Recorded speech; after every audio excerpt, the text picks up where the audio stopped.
Go ahead. Okay. Well, thank you everyone for joining us today for our meeting on the Canadian Rockies via rail. I'm Chris Lutkins from Premier World Discovery, and I've had the pleasure of traveling on this trip in the past, so can speak from firsthand experience on going on the train, the accommodations, and really just the incredible scenery that we're going to see throughout the trip. So. Without further ado, I'll kind of jump into the presentation. And first, I just want to say thank you to MRSPA for helping to organize the presentation today and also pick the trips for next year. So we're going to be doing Canadian Rockies this morning. And then later today, we have an Albuquerque Balloon Fiesta tour. So that's out in October of the end of 2026. But today we're going to be featuring or this morning we're going to be featuring the Canadian Rockies. Departure is June 17th of 2026. And when you're ready to sign up for the tour, on the screen you'll see you can contact Premier directly and just make a note attention to Maryland Retired Personnel Association. You can call our office directly or email bookings at Premier World Discover or pwd.travel. And that would be the easiest way to sign up. Another way, if you want to download the registration form for the trip, it's actually the back page of the flyer itself that has all the day-to-day, the daily itinerary, the highlights. You can fill that out and mail it into the office. That's another option as well. Um, but to give you a quick background, again, I'm Chris from Premier, and on the screen I have my wife Erica, my daughter Riley, who starts first grade next week. A little bit exciting and stressful time for all of us, and my son Rowan, who he's starting pre-K, and he's so excited to get a brand new backpack recently. So it's really kind of an exciting part of our time of year for us as we go into the new school year and into fall. Um, that's just quick background about me and my family. But Premier, we're based out of Redondo Beach, California. I actually live in Allentown, Pennsylvania, and handle the East Coast. But we specialize in group travel all throughout the world. At the very bottom of the screen, you'll see all the different accommodations. I think most importantly is the USTOA, which is the United States Tour Operator Association. It's really when you're traveling internationally, domestically, you want to travel with a company that is established with USTOA, and we're proud to be a part of it. So, um, but we have over 80 tours worldwide. As I mentioned, we'll feature later today Albuquerque Balloon Fiesta. We also travel internationally as well. And on all of our programs, we have quality hotel accommodations, experienced directors with you throughout the whole trip. We also have local guides. All the transportation is already prearranged, so the flights for this trip is actually we're starting off in BWI. And if you do want to fly out of a different gateway, just let us know when you're signing up for the trip. So if you live in Florida but joining us, remotely here, we can arrange flights from that local gateway for you. But we on all of our programs, we also have breakfast daily. We'll have select lunches, dinners. We have a welcome and farewell dinner on every tour. And all the baggage handling is taken care of for you. So really, you show up and enjoy the trip, enjoy the sights, and we take you along on an incredible ride through these incredible places. So, a lot to be seen, and of course, lots of cultural experiences as well. Um, so the goal today for the presentation is really go over all the highlights of the Canadian Rockies and answer any questions that you may have. There is a chat that if you wanted to type them in, as I'm going through.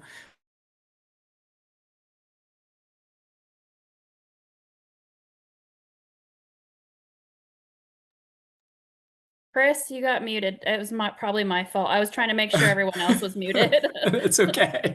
I Sorry. panicked for a second. Yeah, rewind just a It's all right. tad. I It's all right. apologize. No worries. Well, so goal today is really just kind of go over the highlights of everything.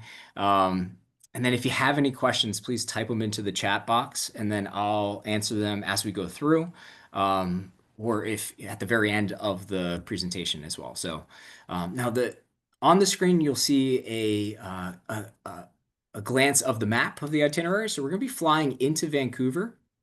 We'll have 2 nights in Vancouver. We'll use that as our hub to go see Victoria. We'll then board the Via Rail from Vancouver up to Jasper. and that is an overnight on the train. So it's really a neat way to experience Canada and see, the different sites from the train. And then we'll be spending one night in Jasper, and then head down to Banff for the final 3 nights of the trip. So it's a great way to kind of see Vancouver, the highlights there, overnight on the train, hit Jasper, and then hit all the highlights coming down, Moline Lake, Lake Louise, Yoho, and Banff as well. So, and then ending with 3 nights is a great way to finish any tour. So a lot of the highlights that we'll see, I'll go over on the presentation today. But most importantly, the very first day is our travel day, right? So unfortunately, coming from the East Coast typically is an early departure, early flight. So I like to rip that Band-Aid off now to kind of set the right expectation. Usually, we're looking at like an 8 a.m. departure so that we can get all the way across the country, and up into Vancouver in this case. Uh, so that way we get there, right around lunchtime, give or take, on their time schedule. So they are Pacific Standard Time. We'll actually cross into Mountain Time as we're going into Banff in that area also. So, um, but the very first day is our travel day. We get to Vancouver, and our tour director is going to meet us right outside of customs and baggage claim. They'll be standing there with a sign that says Premier World Discovery. And then from that point forward, you're in great hands. They really take care of us, bring us to our hotel. They give you highlights, history of everywhere that we're going to be seeing. And on that first day, since we really kind of have almost the full afternoon at leisure, we'll check into the hotel. The tour director will make some suggestions of what to see and what to do while we're in Vancouver. So, and Vancouver is an incredible city. I don't know if anybody has been there before, but it really is, it's right along the water. It is a very popular destination for cruise ships, for um, just really a hop off for the trains and everything else as well. It's a beautiful cosmopolitan city. It's one of the most beautiful cities in North America. Um, but we'll have some free time during the afternoon. There's lots of things to be done in downtown Vancouver, and you can rely on your tour director to make those suggestions at that time. So we will have a welcome dinner that very first night. So altogether on the trip, there's going to be about 50 people at the max. Typically, most tours depart around like 40, with 40, 45. 'Cause there's always a couple cancellations at the very end. But there will be other travelers from all throughout the country joining us on the trip. And that welcome dinner is a great time to really meet your fellow travelers and people coming from all over the country, and who we're going to be with for the duration of the trip. So that first day, travel day, welcome dinner. Most people are just, kind of exhausted after that first night. Go right to bed that first evening. And then the next day, day two, is our first full day of touring in Canada. And we start off with a ferry to Vancouver Island. So we'll hop on the ferry in the morning. So we'll have breakfast at the hotel, hop onto the ferry, and then go over to Vancouver Island. And this is where we are treated to the first major highlight of the trip, and that is Bouchard Gardens. So this is 50-acre gardens, fountains, and just beautiful pathways. It's one of the most beautiful botanical gardens in the entire world. It's recognized in many, many places. So if you're really into gardening, into the different flowers, or just photography in general, I mean, this is the one of the best places to kind of walk around, and see your way through the paths as we go through Bouchard Gardens. So it's 50 acres in total, and just beautifully manicured gardens all throughout. So after a visit to Bouchard Gardens, we then head over to Victoria's Inner Harbor. And in the background, you'll see the Parliament Building. So the Parliament Building was originally constructed in 1897. It's kind of a mainstay, a figure, uh, architectural marvel, I guess you could say, in Victoria itself. So we'll have a nice city tour of Victoria, which is just gives you some great sights of the Inner Harbor, also the Empress Hotel. This is an impressive Fairmont hotel, and we actually have a tour that goes during the holiday season that stays at the Empress. So this is really just a true highlight, and it's really just beautiful architecture that you'll find at the Empress Hotel. And then we head into downtown Victoria, which has this beautiful historic district, and we'll have some time to go shopping, some free time to just kind of walk around, enjoy the destination, and some great food also. Being right on the water, have great seafood, so highly recommend trying some of the local flavors there before we head back to the hotel that evening. So we'll have some free time that evening for dinner in Vancouver. And then next day, we're actually going to do our first, or I guess, first real city tour of Vancouver. So we'll hop on the motor coach. We'll do a sightseeing tour, which will bring us through downtown Vancouver City. And one of the first stops will be at Stanley Park. And Stanley Park is this beautiful park just outside of downtown Vancouver. Um, if anybody's a hockey fan, Lord Stanley, they named the Stanley Cup after Lord Stanley and Stanley Park also. Um, part of the highlights in Stanley Park, you'll actually see the totem poles. So these are some of the natives from the region, and they are very respectful of the history of the original people in Canada. And you'll see that all throughout the country also. So that everywhere that we travel through, they'll mention, we're traveling on this sacred ground, and you still see the Indian totem poles found in Stanley Park. So really just a great representation of the history there. Another highlight that we'll see on the city tour is Chinatown. So we're actually going to really kind of just drive past Chinatown. We don't go in to Chinatown. If you wanted to, on that first day one, you can actually go in if you wanted to during that free day. Um, but so we'll pass through, see the highlights in Chinatown, and then we go into which is the Gas Town. So the Gas Town is kind of more of another shopping district area, but it's most famous for the gas powered or steam powered clock. And the clock today does not tell the right time at all.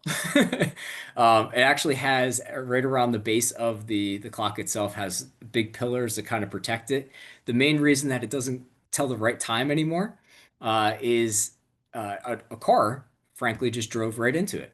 And so it still operates, and they still have fixed it. All the pistons and everything on the inside of the steam clock is all still working. It still goes off on the hour, but the hands are just moving too fast, and they never keep the right time. So it's pretty neat to see. So after our city tour of Vancouver, we head towards the train station, and we will board the Via Rail. So this is our overnight stay on the train, and we do go right through the beautiful mountain range. We'll see some incredible sights as we're passing through there. Um, of course, one of the main questions that I have received already is about the accommodations on the train. So, just to kind of give you a quick um, rundown of everything. So, we have what's known as the Sleeper Plus cars. So, the Sleeper Plus cars you'll see on the left-hand photo. During the daytime configurations, it actually has two bench seats that are facing each other, and they have a nice window. Um, they are assigned to where you'll be sitting. But you will have during the evening, the seats will come laid down. They actually have a nice mattress that goes over top of the seats, and the top portion of the area actually comes down. So it is almost like bunk beds. So I know everybody wants to fight over the top bunk, or I guess the main reason the question is, is it possible to have other accommodations for this? So one thing that we can arrange if you want to, we do have limited space, but we do have upgrades available. And if you do want to upgrade to one of the cabins, like a personal cabin, it's $900 per person, or it's 1800 for a single. So um, that is something that is possible if you want to do that. So the accommodations, though, on the train, you do have full access. One of the advantages of train travel is you have full access to the train. So we have the back portion or the caboose of the train, which is the parked car.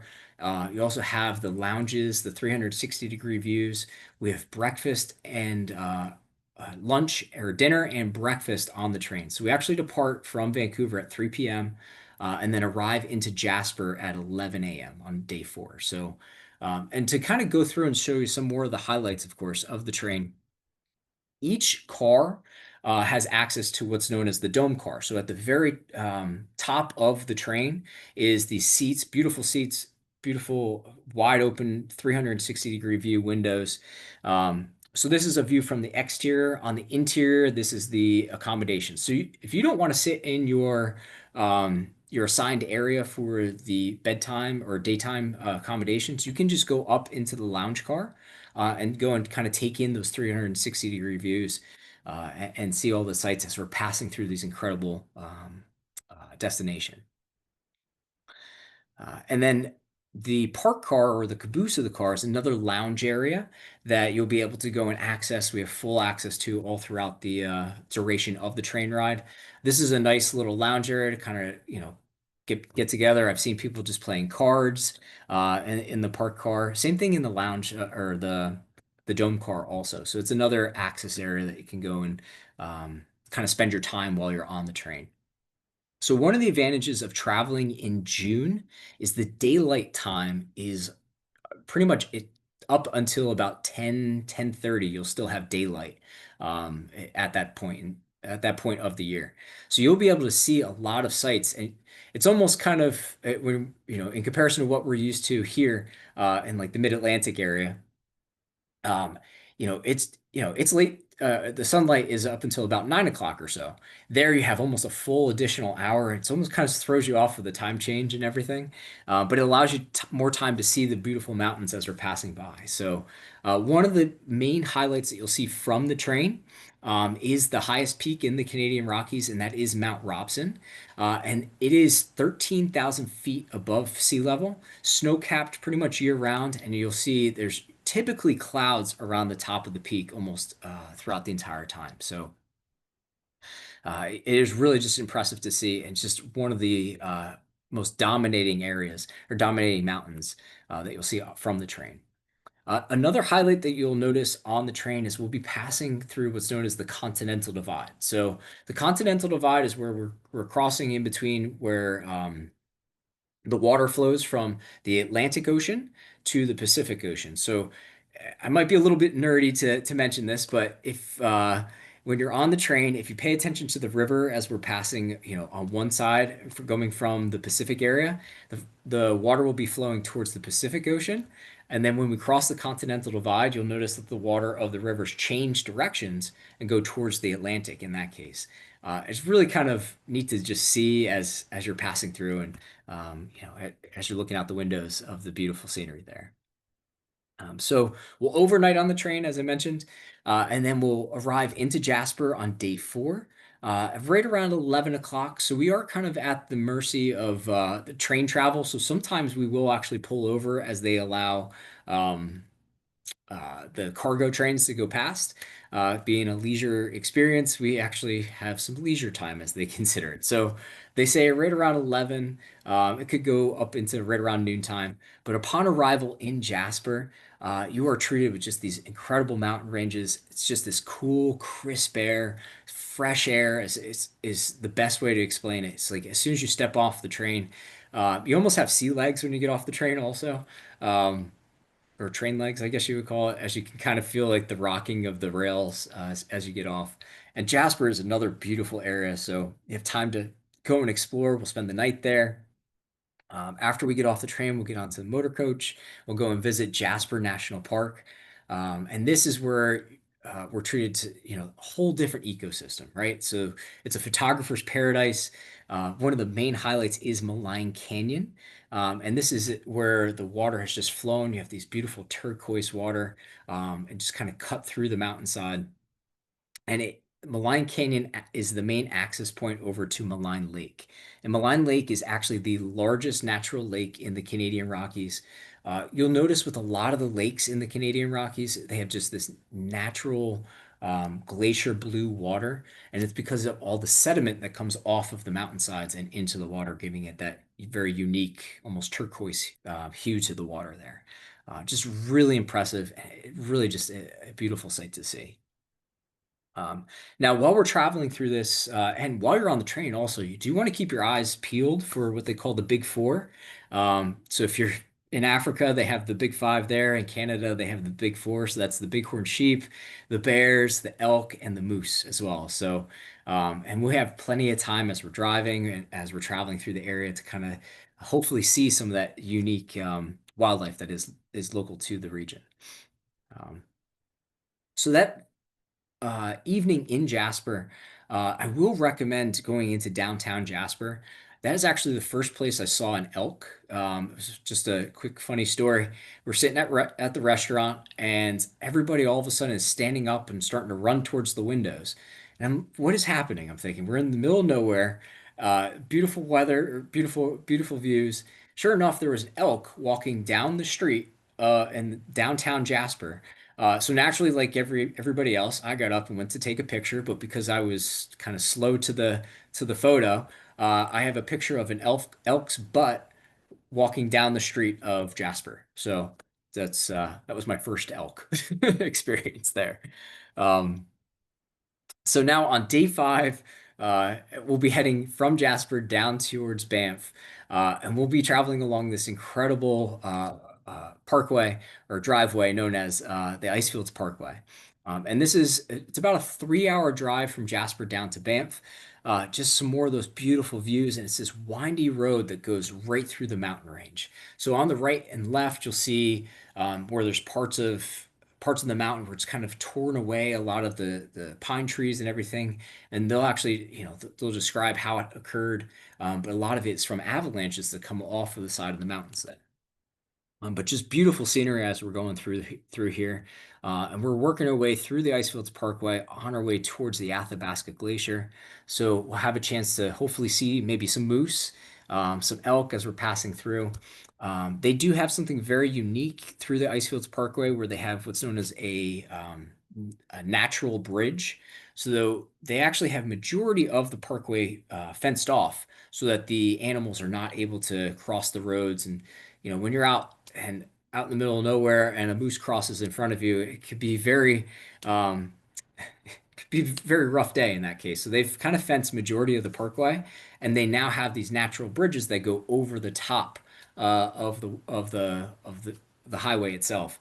So one fun thing that we kind of learned is because of these natural bridges, the predators are now sitting on the other side of it because they know that's the only way to get across. So they actually have kind of adapted to it, and it's very unique how nature works, and it's one thing that we learned as we were traveling through there. Um, but as we continue on day five, we'll head over to Athabasca Falls, which is really just the water runoff from the glacier itself. Really just incredible the way it cascades down along the rocks there.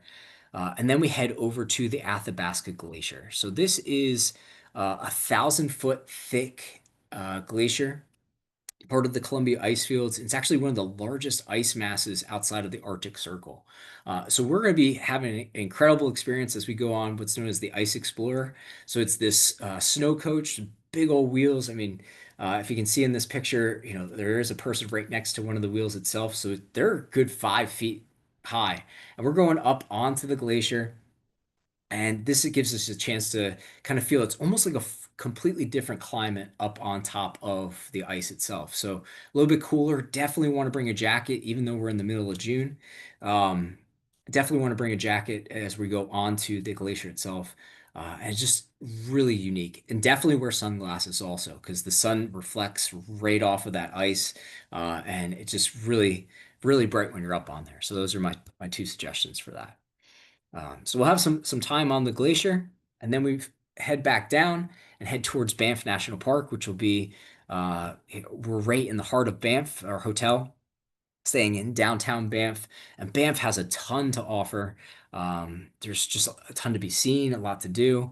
You'll have dinner in Banff that evening, and then kind of get your bearings as we're going through downtown, just so you know where to access everything. And the tour director will make some suggestions for you there. Um, so our next day, we're going to be departing from Banff and heading up towards Lake Louise. We make our first stop in Moraine Lake, which is also known as the Valley of the Ten Peaks. So you can see at the top of this photo here, we have there's 10 different peaks, and they actually are all over 10,000 feet high. So you'll still see snow caps at the top, even in the middle of June. Um, and it's all right at all that. Sediment and everything, just like we saw at Moraine Lake, is very similar in colors here.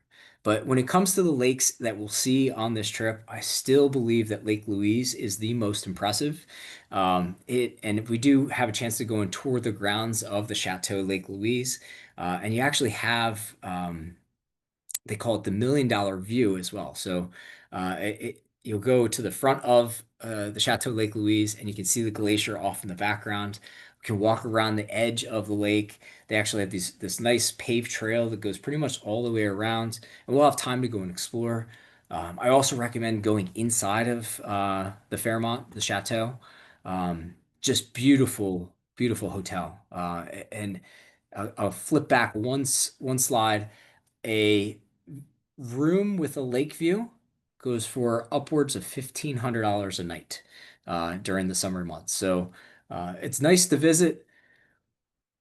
It hurts my pocket thinking about staying there. So, um, but really just incredible views of the lake, Lake Louise, and the incredible, they call it the $1 million view at Lake Louise also. So we'll stop there, we'll have some free time. They have some nice shops in the Chateau Lake Louise. And then we'll head from there, work our way through Kicking Horse Pass, which is our access point to Yoho National Park. And Yoho National Park has more of those incredible views. It really is a completely different feel as we're traveling through these areas. Um, the bighorn sheep, you can see them sometimes off in the distance. And Yoho National Park is also home to what's known as the Natural Bridge. So this is where the river has cut away into this rock formation here. And you can see in this photo, it actually almost looks like a walkway that kind of like a U shape, and it is known as the natural bridge that you can actually cross over to the other side. So you have on the left-hand side there, you have some people that are taking pictures. You'll also see when you're there, some people are more daring and actually walk out to take the picture of the rushing water underneath. But have those turquoise blue whirlpools at the base of the natural bridge also. So really quite impressive. Another highlight on the day in Yoho National Park is we'll actually see an engineering marvel known as the spiral tunnels. So the spiral tunnels were a solution to the train travel as they came out of the mountain pass. So for many years, the trains were just picking up too much speed and coming down the mountain and really almost going out of control in many cases. So what they did is they created what's known as the spiral tunnels, which actually helped to slow down the train as it's coming down out of the mountain pass. So it really was at the time, it still is today, an engineering marvel, um, allowing the trains to kind of slow down and go up and do a spiral turn as they come back down out of the mountains, and really just improving the safety of train travel there. So that is our full day in Yoho National Park with Lake Louise. And then day 7, we'll actually spend with a city tour of Banff area. So you'll see Mount Rundle, and Mount Rundle is really just dominating the skyline when you're in downtown Banff. So you can see Mount Rundle the entire time while you're there. It's very walkable, so you can walk down. Just at the base of the Fairmont in Banff is Bow Falls. So you will actually have a chance to go down. Our motor coach will bring us down to Bow Falls. Um, our our bus driver told it's really a dad joke, I guess you would say. But you'll see some people that are walking out on the rocks near Bow Falls, and he said, you know what they call them? They call them rocket scientists because they are not smart, but they are not rocket scientists. See, I can't even tell a dad joke. But Bow Falls, thousands of uh, thousands of gallons of water just coming across there. Just beautiful scenery. Um, it really a great experience to see Bow Falls. And it's another access point here for that downtown Banff area. So from there, we'll then head over to Tunnel Mountain. And then Tunnel Mountain is where we'll actually have a nice, before we go up, we'll stop and see what's known as the hoodoos. So they actually refer to this as the giant's hand. They say that you can see almost the fingertips of a giant as it's reaching out. The hoodoos are just something, a rock formation that's formed, over the erosion of eons of time there. Um, but from there, we then take the gondola ride up to the top of Sulphur Mountain. So, um, this is, if you are afraid of heights, you do not have to go up onto the gondola ride. But I will say it is absolutely worth it when you go to the very top. Recommendation for those that are afraid of heights, just face towards the mountain the entire time. And the same thing on your way back down. So it'll feel a little bit weird looking at the mountain as you come back down. But when you get to the very top, it is 360-degree views of just these beautiful mountain range. So if you know how to use the panoramic feature on your camera, on your phone, this is one of the best times to capture that. They actually have a weather station at the very top of Sulphur Mountain also that you can hike up the boardwalk to if you wanted to. So really just it gives you some more of those beautiful views, and you can see downtown Banff from the top of the mountain. The rest of the day that afternoon is at leisure, so you can kind of go off and explore on your own. One, there's a couple restaurants that I recommend. There's a place called Earl's. There's another one. It's a Greek restaurant that's just delicious food, fantastic lamb shank.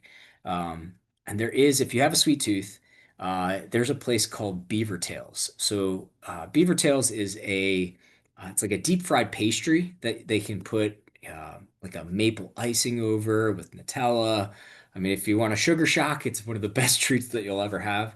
And they actually have them on both sides of the street. So they're that good that they're kind of like a Starbucks that they have, basically on either side of the street, so you can hit it on either side. So those are my few recommendations for downtown Banff if you like to treat yourself there. Um, and then that evening, we have a nice farewell dinner, and that's how we'll kind of end the trip as we then depart the very next day with all those wonderful memories and depart out of Calgary and fly home from there. So, to kind of wrap everything up, again, we kind of hit all the highlights. We have round trip airfare included from BWI. I mentioned at the beginning, if you do want to fly out of a different gateway, please fill that out on the registration form. So that way, we can make those accommodations for you from there. We also have all those highlights, the overnight on the train.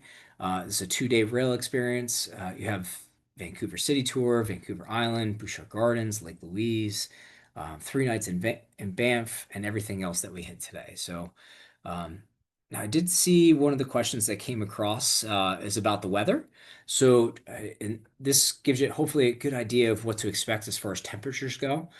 Definitely recommend, a warmer jacket, bring sunglasses, even bring a hat because the mornings, especially up in Jasper, they started off very chilly. So, bring some gloves also, just kind of light gloves. But we're looking at about mid 60s throughout June. So really, it's very comfortable weather, especially coming out of winter time. So you do want to bring something. So it's always best to dress in layers is kind of what I'm trying to get at. Something that you can take off when it gets warm or you're during the hot part of the day. Um, and then something warm or comfortable shoes also is another thing that I recommend. Don't need hiking boots. We're not really doing any hiking or anything like that. Sneakers are perfectly fine. Even when you're up on the glacier also. It's kind of almost like a snowpack is my uh, best comparison there. So we do use or they do use the Canadian dollar. So that is something if you want to exchange money in advance, you can do that. You can go to your local bank or even I think like AAA, you can exchange money there also. But if you're paying with cash, you do want to have Canadian dollar. Otherwise, they will accept US dollars. It's just not the same. Um, it's not the same exchange rate as Canadian dollar to the US, and that may change between now and then. So, um, You do want to have a passport for the trip. So passports are required to travel to Canada. Make sure your passport's valid up to 6 months past the departure dates. So if you need to renew your passport, now would be the best time to kind of start the process. Because right now things have been taking about a month to 2 months to get passport renewal. So something to keep in mind as you're preparing for the trip. So the departure date again is June 17th through June 17th, 2026. The rate per person, double rate, so is 61.25 per person.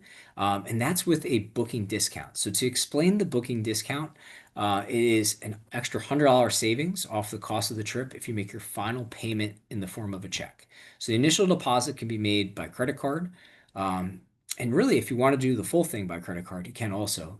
It would just be the regular rate, which is 62.25. Some people like to use their credit cards for the credit card points, so completely understand that. What we're basically doing is passing along the credit card fee savings by making that final payment by check back to the travelers.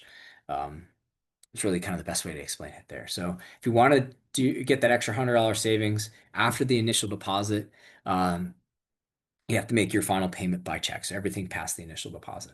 So on all of our tours, space is always limited. It's on a first come, first serve basis. We do have space reserved specifically for the group. So we do have that up until a certain point.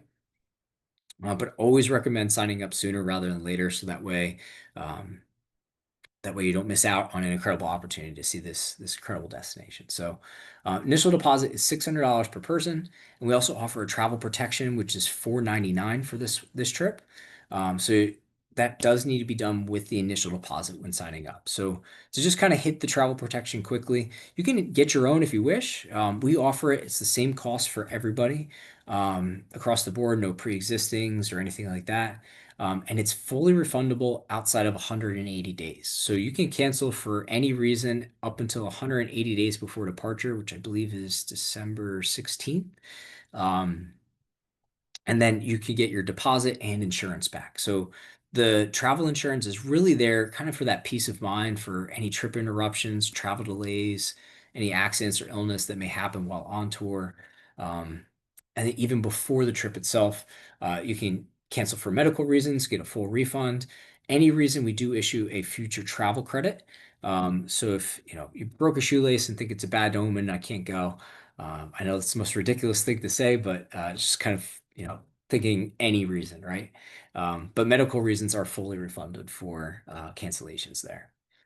So as I mentioned before, it's deposit and insurance are fully refundable up until 180 days. That's December 16th. After that point is where the future travel credits or medical reasons would be in place. So when it comes to signing up for the trip, I believe I saw in the chat already the link for the flyer itself. You can actually, download that, print it out, fill out the registration form, and mail it into our office. You can scan it and email it to info@premierworlddiscovery.com. You can call our reservations if you feel more comfortable doing it that way. We also have an online reservation system. So on the back of the flyer is you'll see reservations or res.premierworlddiscovery.com, and you just have to enter in the booking number, which is the web code to sign up that way. So it's a couple of easy ways. I'm a bit more old school, almost like I prefer to call somebody or mail it in myself. And sometimes with checks, you have to mail it in either way. So just something else to consider. So and for any future trips with us, we do have a loyalty program known as the Compass Club. And if you wanted to travel on the Albuquerque trip later in 2026, you would automatically be enrolled if you traveled on this one for the Compass Club, which is an extra $100 savings off future trips. Um, so again, when you're ready to sign up for the trip, you have those three different options. But most importantly, I just want to thank you know the organization for allowing me to speak today and share this incredible trip with you. Chris, we did have With that. one additional question that came in. Sure. Yeah, I Um, saw there was a couple that I wanted to run yeah, through. So, yeah. Okay, just wanted to make sure you saw. yeah, was there one that I did not answer already? Maybe that. Yes. Okay. How early in the AM does bus depart most mornings, and what time is luggage expected to be ready outside your room? Perfect. So it's a great question. We typically will leave around 8 a.m. There will be days that we may have to depart sooner, depending on our reservations where we have to go. But typically the bus will depart from the hotel around 8 a.m. So they have breakfast first thing that we can go down. Usually opens around 6, 6:30. And bags out, they will usually say around like 7, 7:30. Um, so kind of plan the night before. Now the tour director will mention as we're on the motor coach the night before, what time departure is the next day. They'll kind of give us a rundown of what to expect, what we're going to see, and what time bags are out. So each day may vary. There may be days that we don't depart until 9 a.m. Or even later in some cases, but typically it will be first thing. So we have a full day, and then you have the afternoons in the destination to kind of explore on your own. So.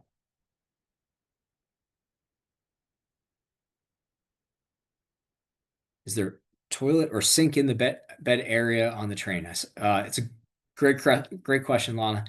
So the car itself, it has public restrooms. So there's 20 passengers per train vehicle or train car.